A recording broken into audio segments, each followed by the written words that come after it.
¿A cuántos Jesús los liberó? Levante la mano el que ha sido libertado por el Señor. Gloria a Dios. ¿Ha sido libre?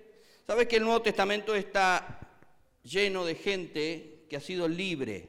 Hay una lista, si tenemos que hacer una lista de toda la gente que Jesús libertó, esa lista sería muy grande. El problema es que hay una lista muy corta de gente que ha permanecido libre. Luego vemos que cantidad, Juan decía, si todos los milagros que Jesús hizo se escribieran en un libro, no alcanzarían los libros del mundo, ¿no? Claro que es una hipérbole, es una exageración, por decirlo de alguna manera, para decir que no solamente lo que Jesús hizo es lo que está escrito aquí, hizo muchísimo más. Algunos de los milagros fueron registrados, algunas de las cosas Dios permitió que por su Espíritu Santo queden para nosotros, pero la cantidad de gente que Jesús hizo milagros, libertó de opresiones, de demonios, de enfermedades, es increíblemente grande. Sin embargo, encontramos solo 120 personas esperando la promesa para ser completados con todo lo que Dios quería darles. Esa libertad completa y total, solo 120 personas estuvieron esperando en Jerusalén unos días después de su muerte. ¿Sí? Creemos que Dios hace una obra tremenda en nuestras vidas con un propósito. Usted no está aquí de casualidad, hay un propósito que Dios tiene específicamente con cada una de nuestras vidas, con su vida. Decirle que está a tu lado, Dios tiene un propósito con vos. Amén. Es así. Gloria a Dios. Hay un propósito de Dios con cada una de nuestras vidas. Y si no funciona el evangelio completo, esa plenitud completa de Dios en tu vida, Dios va a usar a los niños, porque si no le das lugar, Dios va a usar a quien quiera. Y vemos un tiempo donde Dios está usando gente y aún a los niños los está levantando, una nueva generación de gente que le cree y que cree absolutamente en todas sus promesas y quiere no algo, sino todo lo que viene de parte de Dios. Ahora, estos días estuve de viaje y una de las escalas que tenía que hacer era en la ciudad de Nueva York, en Estados Unidos. Y ellos estaban celebrando, estos días tenían feriado porque era el día de los que habían muerto a consecuencia de la libertad de los Estados Unidos en las distintas guerras, ¿no? Entonces, como tenía muchas horas para esperar en el aeropuerto, empecé a recorrer y a mirar lo que había allí. Y había un lugar donde habían muchísimos cuadros de los héroes, de gente que había muerto por el país, ¿no? Y sus historias. De distintas edades, desde 1800 y algo hasta la fecha, gente que ha dado su vida para mantener la libertad y los valores y los principios de una nación en la cual ellos creen servir.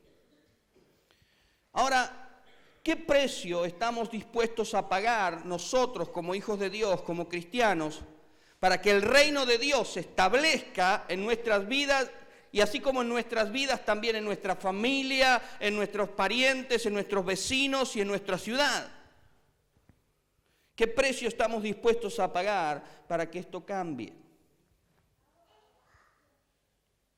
Tenemos una cultura a la cual, una generación a la cual impactar, a la cual tocar con el amor del Señor. Este es el propósito general de Dios para con la iglesia. ¿Cómo alcanzar esta cultura, esta generación, con un verdadero liderazgo? Con el liderazgo de aquel que enarbola, que lleva la bandera de Cristo, verdaderamente obteniendo territorio para Dios y despojando a los principados y potestades que gobiernan en las vidas, en las mentes, en los cuerpos de las personas que están atadas para hacerlas libres en el poder del Señor. ¿Sabe que estudiando la palabra cultura viene del latín cultivo, que tiene que ver justamente con cultivar. Y inmediatamente pensé, ¿cuál es el propósito original de Dios? Dios puso al hombre en un huerto, Dios lo puso en un jardín. ¿Y cuál fue la orden de Dios, aún antes de que el hombre caiga en pecado? ¿Cuál fue la orden de Dios para el hombre? Que cultivara, labrara la tierra, porque esa tierra iba a producir fruto. Esa tierra le iba a ser fértil y le iba a dar fruto. Pero vemos que el pecado tomó lugar y ya la tierra no era tan fértil y lo que producía no eran frutos sino cardos y espinos a causa de la desobediencia, del pecado del hombre. Cuando era chico, y está mi mamá acá, así que la voy a mandar al frente, siempre tuvimos, mi papá le gustaban también mucho las plantas, así que él quería tener su jardín y a mi mamá también le gustan las plantas y quería tener plantas lindas y saludables. ¿Y a qué no sabe qué hace falta para que una planta esté linda y saludable?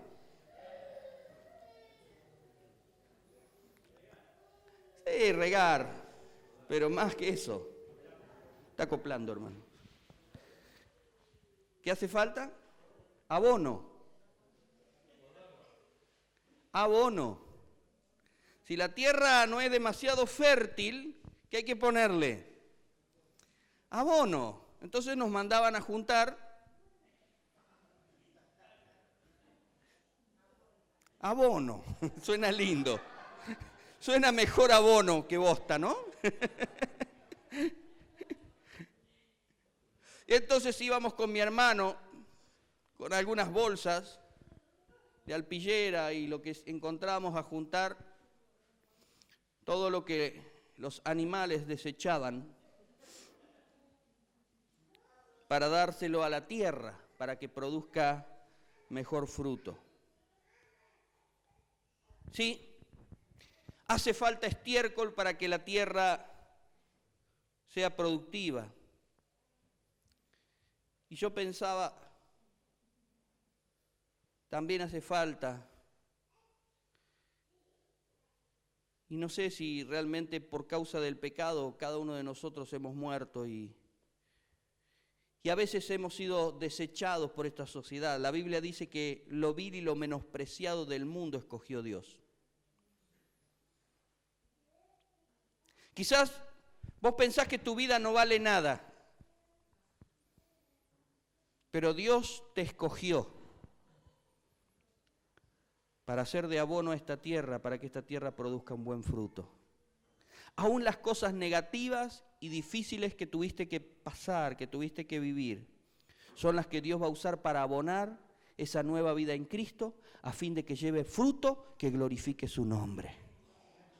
Todo lo que te pasó, todas tus experiencias, aún las más dolorosas, las más tristes, las más avergonzantes, son las que Dios va a usar para abonar tu historia y para que tu historia tenga un gran valor.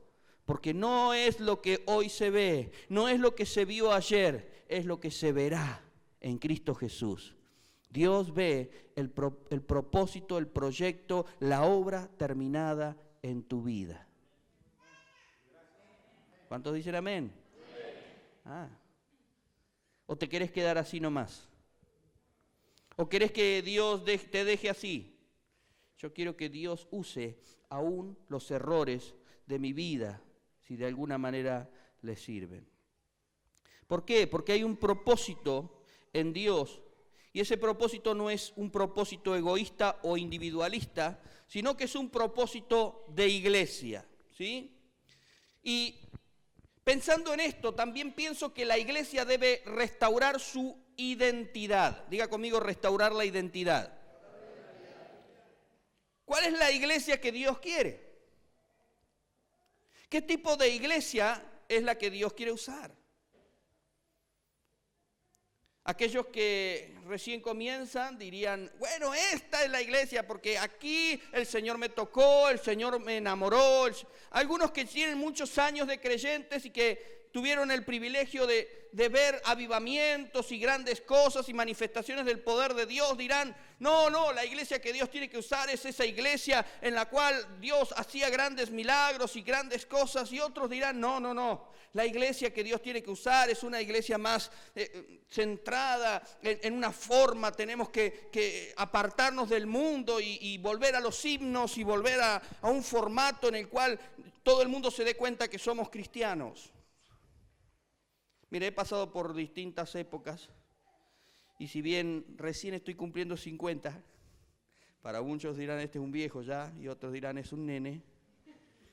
Depende de la etapa de la vida que le toque pasar, pero siempre digo, la madurez no viene a consecuencia de los años, sino a consecuencia de las responsabilidades y de las cosas que uno vivió. Y bueno, nos tocó vivir distintas épocas de la iglesia. Y decir que la iglesia que Dios va a usar no se trata de un contexto histórico de lo que pasó, de lo que fue, sino de la iglesia que tiene que afectar a esta sociedad y a esta cultura, ¿sí? Ahora, sí vemos lamentablemente que la iglesia de hoy está pasando por un tiempo en el cual muchas veces, como dice la palabra de Dios, el amor de muchos se enfriará. Estamos viviendo un tiempo donde parece que hay una liviandad en muchas cosas. Estamos viviendo un tiempo donde se utiliza la fe como una herramienta de obtención de beneficios económicos. Sí, es cierto, podemos ver la decadencia en muchos casos de la integridad moral y espiritual y aún teológica de la palabra de Dios, de aquellos que las predicamos y de aquellos que tendríamos que vivirla. Pero también sé que Dios todavía no terminó su obra. También sé que Dios está preparando una iglesia cuya gloria y poder será tremenda. ¿Cuántos dicen amén? Que Dios está preparando una iglesia que no le va a tener temor a ninguna acechanza del enemigo, una iglesia que no va a estar refugiada tratando de defenderse, sino una iglesia que va a salir a afectar al mundo, va a entrar en el reino del infierno, de las tinieblas, para rescatar lo que le pertenece a Dios con poder y autoridad. Yo no creo que Dios va a venir a buscar una iglesia, recién cantábamos que Él pronto volverá. ¿Está preparado para que venga Cristo? ¿Está preparado para que el Señor lo lleve a su presencia? Él va a volver. Y si no vuelve y tarda un poco más, es por amor, gracia y misericordia a los que todavía no le conocen. Pero si Él no vuelve antes, usted se va primero. Entonces, sea una cosa o la otra, la pregunta es, ¿estamos preparados? Y estar preparado no es, bueno, listo, trato de ver que todo esté en orden en mi vida, no vayas a hacer cosa que Dios me encuentre algo y me diga, bro, vos no estás habilitado. No se trata de eso. No somos salvos por buenas obras, no somos salvos por portarnos bien, somos salvos por su gracia y por su muerte en la cruz y por creer en lo que Cristo hizo por nosotros.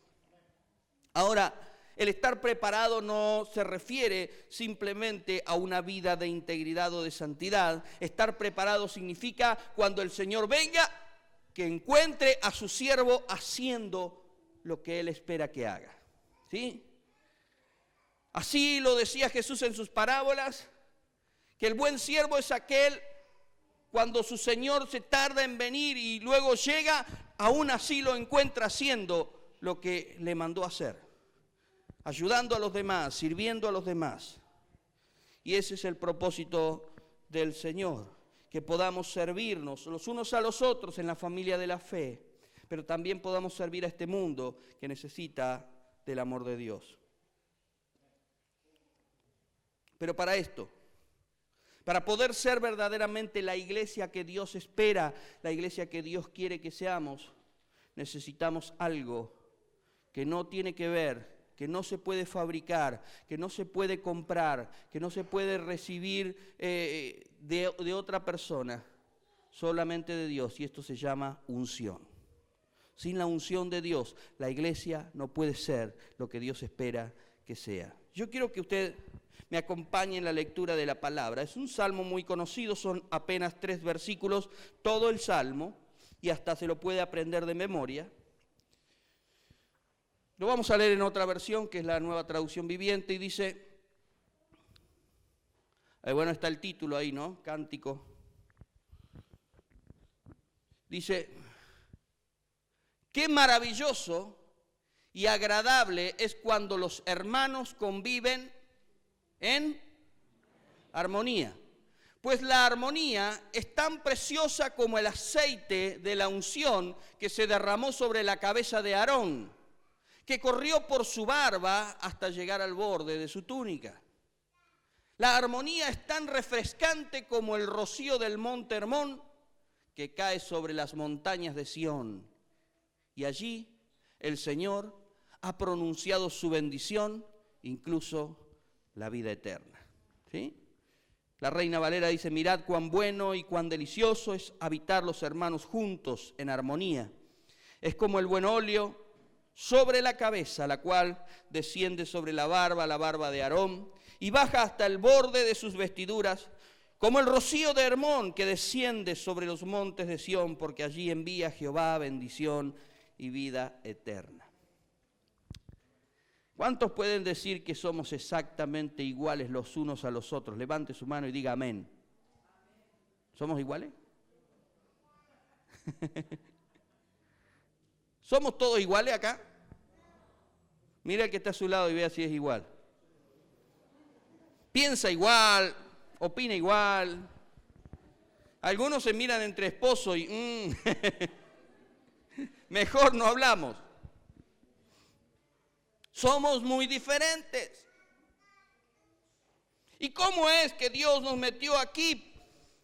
Hay lugares que parecen bolsas de gatos. Pero aunque seamos diferentes, Dios quiere que sonemos como una perfecta armonía. ¿Sabe que armonía es un término que se utiliza en la música? Y es cuando en una gran orquesta todos los instrumentos diferentes, algunos son un fagot, otros son una flauta, otros son un trombón, otros son un tambor, otros son tan dulces como un violín. Todos diferentes, instrumentos de cuerda, de percusión, de viento. Todos diferentes.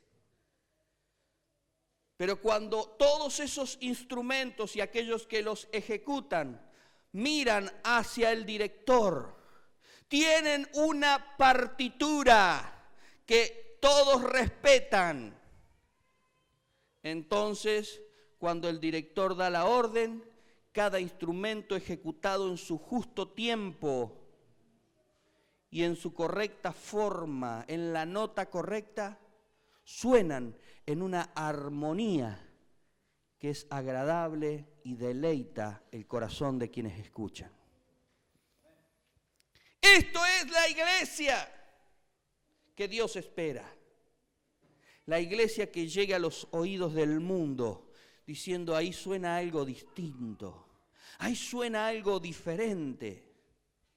Jesús dijo, en esto el mundo va a conocer que ustedes son mis discípulos, que hay algo distinto en ustedes.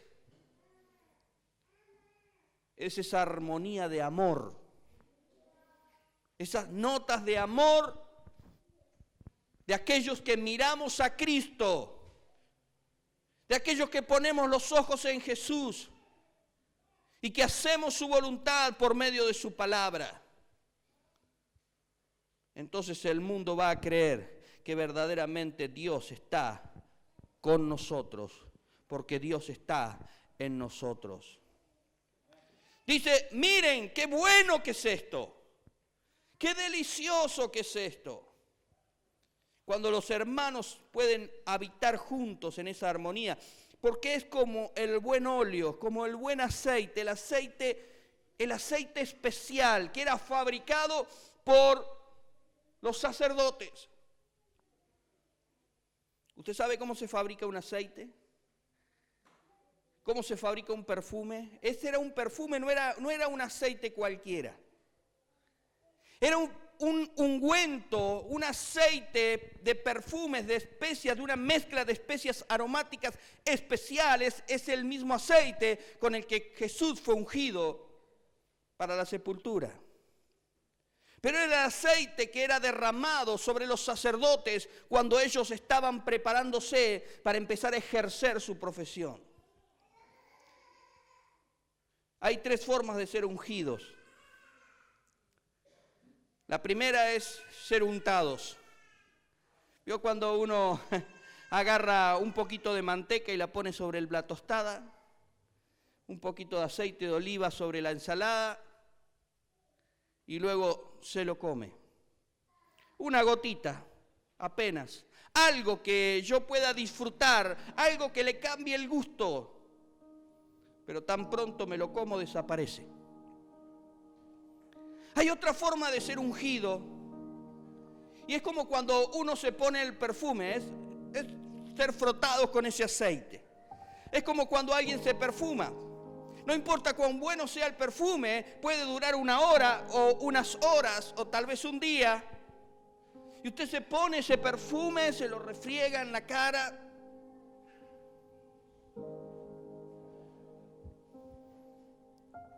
Se perfuma todo. Y el que lo siente inmediatamente dice, wow, qué bueno que está.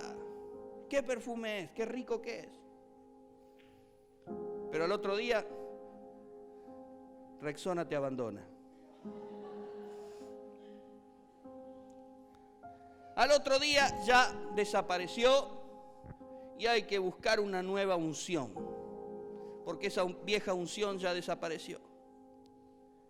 Pero la forma en la cual la palabra está simbolizando esta unción no tiene que ver con una gotita, no tiene que ver con ponerse un poquito detrás de la oreja, está hablando de derramar ese aceite por la cabeza de la persona. Tu mente, tu corazón tienen que ser ungidos, tienen que ser totalmente bautizados. La palabra que se utilizaba también para esto era el bautismo. Representa justamente, la unción sacerdotal representa muerte a una vieja vida y nacimiento a una nueva vida. Por eso los ungían, los bañaban con ese aceite, porque ya lo que eran hasta antes de ese momento ya no cuenta. A partir de este momento eran sacerdotes de Dios. ¿Sabe que usted es un sacerdote de Dios? La Biblia dice que Él nos hizo reyes y sacerdotes y reinaremos para siempre con Él. En el libro de Apocalipsis capítulo 1 versículo 6, Apocalipsis capítulo 5, también nos hablan acerca de que somos reyes y reinaremos sobre esta tierra, dice. Pero necesitamos la unción de Dios. No podemos vivir agradando a Dios si no somos ungidos con ese nuevo aceite, ¿sí? Un nuevo aceite es lo que Dios espera para nuestras vidas. Y ese aceite se tiene que percibir. Ese perfume se tiene que percibir. Hay 2 palabras, porque ese aceite tenía que ser un aceite nuevo, no era un aceite cualquiera, no era el aceite que usted utilizó para hacer las papas fritas la semana pasada. ¿Vio cuando usted pasa por un lugar y dice, ¿qué están haciendo? Pescado, no, papas fritas, no, rabas, y entra y con el mismo aceite hacen todo. No se trata de eso, se trata de un nuevo ungüento, un nuevo aceite fabricado especialmente para esa ocasión. Y ese aceite debería ser nuevo. Dios quiere derramar una nueva unción sobre su iglesia para hacer cosas que nunca antes la iglesia había logrado. A ver, lo digo de otra manera. El hermano Luciano tiene un vehículo Fiat, ¿sí? Modelo 2015, ¿no? Un auto Fiat, una camionetita Fiat 2015. Entonces de repente Luciano se le funde el motor de la camioneta. ¿Todavía tiene olor a nuevo o ya no tiene olor a nuevo? No, olor a cualquier cosa ya. Bueno. Ya han pasado los años, ¿sí? Y él dice, se le fundió el motor de la camioneta. Entonces va al mecánico y le hace el motor a nuevo. motor 0 kilómetros de vuelta de la camioneta. Entonces viene Luciano ahí y dice, tengo una camioneta que tiene el motor nuevo, 0 kilómetros. Pero la camioneta, sí es cierto, tiene el motor 0 kilómetros. Pero todavía, o mejor dicho, sí, el motorcito fue hecho a nuevo, pero la camioneta sigue siendo una camioneta 2015. Qué diferente sería que él venga y dice, bueno, listo, tiene la camioneta 2015 y el domingo que viene se para ahí con una camioneta BMW 2019. Eso verdaderamente es nuevo, porque no solamente es otra marca, no solamente 0 kilómetros, es algo que nunca nadie manejó, que nunca nadie anduvo, es totalmente nueva, se sienta adentro y se siente el olor a nuevo. ¡Qué rico! Es algo totalmente distinto. Hermano, no podemos seguir echando aceite nuevo en odres viejos. La iglesia que Dios quiere usar es una iglesia que ha cambiado su mente, que ha cambiado su corazón y está preparada para un motor 0 kilómetros, un habitáculo nuevo de la presencia de Dios, algo que no ha sido usado aún. Algo que aún nadie lo ha hecho, es lo que Dios va a hacer en este tiempo. Una iglesia que Dios va a usar es una iglesia que le cree a Dios, que cree en sus promesas como nunca nadie lo ha hecho. Wow, yo pensé que iban a gritar, iban a saltar, iban a aplaudir en este momento. Es que la realidad involucra que yo muera lo que soy, muera lo que pienso, porque lo que pienso es viejo. Si yo quiero que Dios me use, tengo que renovar mi mente y mi corazón. Hay un nuevo aceite que tiene que ver con una nueva cosecha. Una cosecha de una nueva fruta, porque ese aceite se hacía exprimiendo el olivo. Ese aceite se hacía exprimiendo aquellas especias aromáticas que habían sido sembradas tal vez un año atrás, que habían sido cosechadas y que ahora estaban preparadas para ser entrelazadas. Una era mirra, otra era incienso, otro era oliva, pero todos se entrecruzaban entre sí para transformarse en un aceite santo, en un aceite de la unción sacerdotal. Yo no sé si usted me está entendiendo. Pero para cosechar lo nuevo de Dios, usted tiene que vivir en una nueva asignación y tiene que usar lo nuevo de Dios. Usted no puede usar la antigua unción para hacer lo nuevo de Dios. Usted necesita algo fresco y algo nuevo. Por eso dice que el Salmo 23, ese aceite es derramado sobre la cabeza y luego baja por la barba. No dice por el cuello, dice por la barba. La barba representaba la responsabilidad del sacerdote, la autoridad. Mostraba quién era. Ya era alguien adulto, era alguien comprometido. Dios no quiere que juguemos a la iglesia, Dios quiere que seamos la iglesia. Pero qué hermoso, me gusta esta parte porque dice que baja hasta el borde de su vestidura. ¿Cuál era la parte inferior? ¿Cuál es la parte inferior de un vestido? El borde. ¿Cuál es la parte que estaría más cerca del polvo, de ensuciarse, si no es el borde? Las camisas, ¿no? Se ensucian los puños, los pantalones, las botamangas.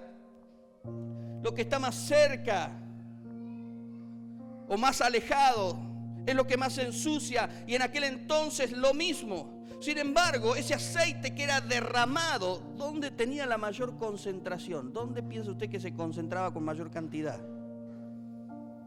En el borde. Yo quiero decirle que esta unción será tan grande que llegará a los lugares más sucios de tu vida. Y es allí donde está ese lugar donde te avergüenza, donde está ese lugar donde nadie accedió, donde está ese lugar donde crees que no eres digno. Allí va a llegar la presencia de Dios para transformar eso que nos sirve en un instrumento de gloria y honra y de alabanza para su nombre, para demostrar que la unción, la gracia y el poder son de Dios y no es del hombre. ¡Aleluya! Llegó al borde de su vestidura. Cuando usted crea que está en su peor momento, allí estará su mayor unción. Lo vuelvo a decir, cuando nosotros somos débiles, su poder, su unción, se perfecciona en medio de nuestra debilidad. Y dice, es como el rocío de Hermón. ¿Sabe? El monte Hermón es una montaña o una cadena montañosa que está al norte de Israel. El monte Hermón tiene más de 2.800 metros de altura. Hay nieve en sus cúspides en el invierno. Y es allí donde se deposita el agua que luego desciende desde el norte hacia el sur, llegando al lago de Genesaret, llamado Mar de Galilea. Y luego de allí, serpenteando en lo que se llama el río Jordán, hace unos 150 kilómetros hacia el sur para llegar al Mar Muerto, de 2.800 y pico de metros de altura, a la depresión más grande sobre la tierra, el Mar Muerto, a 430 metros bajo del nivel del mar. Lo que arrancaba como una bendición pareciera ser que termina como una maldición. El Mar Muerto no tiene vida, se llama así, porque la salinidad de sus aguas es 7 veces superior a la de los océanos del mundo. Y no se permite la vida de ninguna especie animal. No hay peces en el Mar Muerto. Es el lugar más bajo, más profundo de tierra firme sobre la tierra. Es el lugar de depresión. Y es allí donde lo que parece que empieza como algo maravilloso, pareciera ser que termina en algo feo. ¿Cuántas veces se ha sentido que le ha fallado a Dios? ¿Cuántas veces se ha sentido de que ha intentado lo mejor y muchas veces fracasa? ¿Cuántas veces ha luchado con una tentación y vuelve a caer? Y ha pensado, yo no soy digno de la vida de Dios en mí. Yo no soy digno de que Dios siga teniendo misericordia por mi vida. Yo no soy digno de que Dios me siga amando si he fracasado. Parece que en mi vida no hay vida. Parece que no siento nada, que no me pasa nada, que no hay nada dentro mío que a Dios le pueda agradar.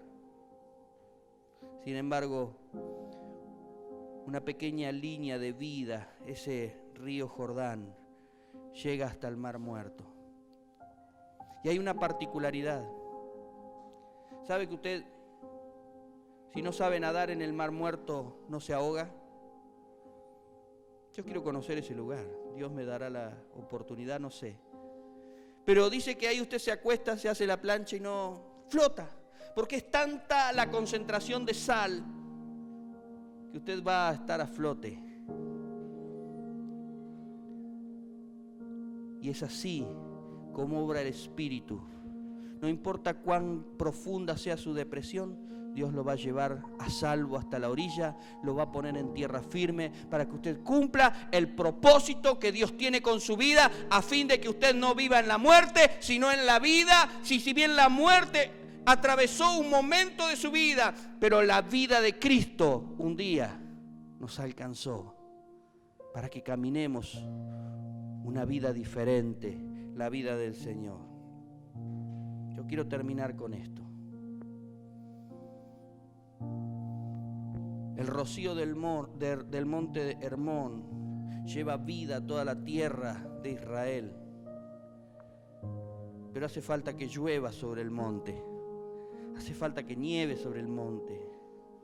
Hace falta que se acumule agua allí arriba para que esa agua fluya desde lo más alto hacia lo más bajo del país.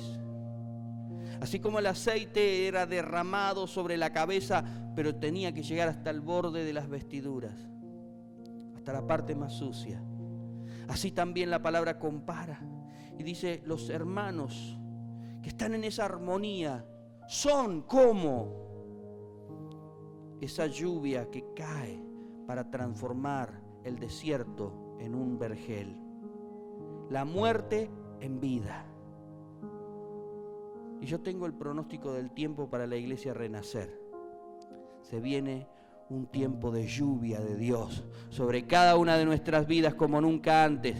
Prepárese, empiece a sembrar oliva, empiece a sembrar todo tipo de cosas que van a servir para que esa unción sea fresca y renovada. Deseche los odres viejos, hágase de odres nuevos, porque esta nueva unción que viene sobre tu vida, que va a llover de parte de Dios sobre tu vida, será tan grande que vas a impactar con el poder de Dios a los que ni siquiera te imaginaste que ibas a alcanzar.